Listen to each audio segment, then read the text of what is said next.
there was a hand in the darkness, and it held a knife. The knife had a handle of polished black bone, and a blade finer and sharper than any razor. If it sliced you, you might not even know you had been cut. Not immediately. The knife had done almost everything it was brought to that house to do, and both the blade and the handle were wet. The street door was still open, just a little, where the knife and the man who held it had slipped in, and wisps of night-time mist slithered and twined into the house through the open door. The man, Jack, paused on the landing. With his left hand he pulled a large white handkerchief from the pocket of his black coat, and with it he wiped off the knife and his gloved right hand which had been holding it. Then he put the handkerchief away. The hunt was almost over.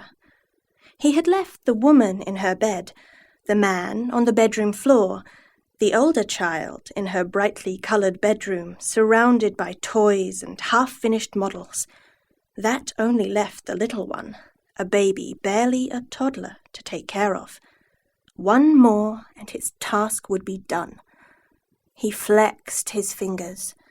The man Jack was, above all things, a professional, or so he told himself, and he would not allow himself to smile until the job was completed. His hair was dark, and his eyes were dark, and he wore black leather gloves of the thinnest lambskin. The toddler's room was at the very top of the house. The man Jack walked up the stairs, his feet silent on the carpeting. Then he pushed open the attic door and walked in. His shoes were black leather, and they were polished to such a shine that they looked like dark mirrors. You could see the moon reflected in them, tiny and half full. The real moon shone through the casement window. Its light was not bright, and it was diffused by the mist, but the man Jack would not need much light. The moonlight was enough. It would do. He could make out the shape of the child in the cot, head and limbs and torso.